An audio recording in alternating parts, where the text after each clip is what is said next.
কামলা তো খালি বিড়ি খাইতে খাইতে জাহান কি আছে দেখছেন না, খালি বিড়ি খাই। কাম কর, কাম বাদা খালি সারাদিনই করো, কাম কর। সুপ্রিয় দর্শক, এই মুহূর্তে সংবাদ মিডিয়া চ্যানেল থেকে যুক্ত হচ্ছে আমি আসাদুল। আমি এই মুহূর্তে অবস্থান করছি যে তেজপুরে যে চকটি রয়েছে, এই মুহূর্তে আমরা সেই চকে রয়েছি। তো এই মুহূর্তে আপনাদেরকে যদি জানিয়ে রাখি, এই চকে যেমনটি আমরা জানতে পেরেছি বিভিন্ন ধরনের যে কৃষির যে বিভিন্ন ধরনের আলু এবং সরিষা এবং বিভিন্ন ধরনের যে তাই তরকারি সেটি কিন্তু বোনা হয়, যেমনটি আমরা জানতে পেরেছি। তো এই মুহূর্তে যেমনটি জানতে পেরেছি, এই এলাকার যারা লোক আছে তাদের সাথে আমরা কথা বলে যেমনটি জানতে পেরেছি, এই চোখে কিন্তু বড় পরিমাণ যে ফসল হয় দেখে কিন্তু তারা কিন্তু যারা কৃষক যারা আছে বিভিন্ন ধরনের যে তাই তরকারি সেটি কিন্তু বনে থাকে। তো এই মুহূর্তে আমরা একটু কথা বলবো এই এলাকার যারা স্থানীয় যারা কৃষক আছে তাদের সাথে আমরা একটু কথা বলে জানানোর চেষ্টা করবো তাদের কেমন ফসল পাই, কেমন হয় সেটি কিন্তু আপনাদেরকে জানানোর চেষ্টা করবো। তো এই মুহূর্তে আপনার কাছে জানার চেষ্টা করবো যে আপনি যে ক্ষেতটা নিরাইতেছেন এটা কি ক্ষেত?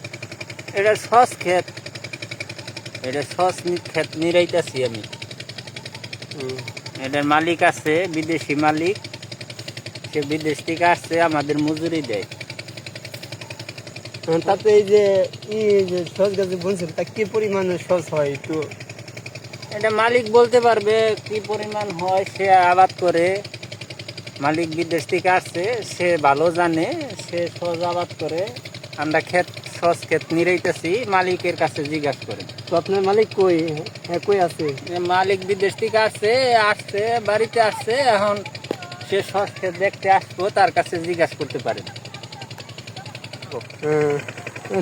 তো এই মুহূর্তে আপনার কাছে জানার চেষ্টা করবো যে এই সস গাছ যে বলছেন তাতে সস গাছ বনে কেমন লাভবান হচ্ছে নাকি?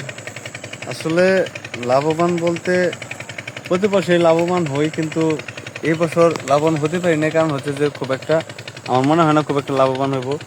এই যে কামলা নিচ্ছি, কামলা নিয়ে আমার মনে করেন যে আরো লস।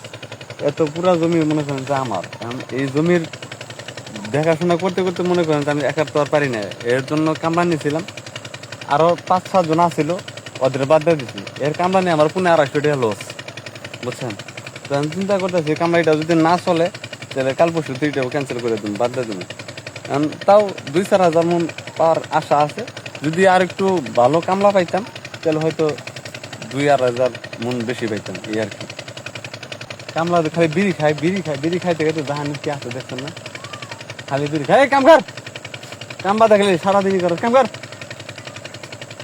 এই যে ওই যে গাছ কর, এই যে দেখছেন অবস্থা, খালি কাম বাদ দিয়ে খালি বিড়ি খাবো। আমি এই জন্য 5-7টা কামলা মিস দিছি, বাদ দিছি। ওর লেগে 2,500 টাকা আমার লস গেছে।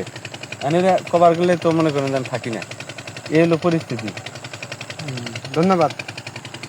এই এলাকার যারা স্থানীয় যারা কৃষক আছে তাদের সাথে আমরা একটু কথা বলে যেমনটি জানতে পেলাম, মোটামুটি কিন্তু এই জায়গায় যে ভালো পরিমাণ ফসল হয় দেখে কিন্তু তারা কিন্তু মোটামুটি লাভবান হচ্ছে, যেমনটি আমাদেরকে জানানো। তো এই ছিল আমাদের কাছে যে সংবাদ মিডিয়া থেকে যে কৃষকের যে খবর।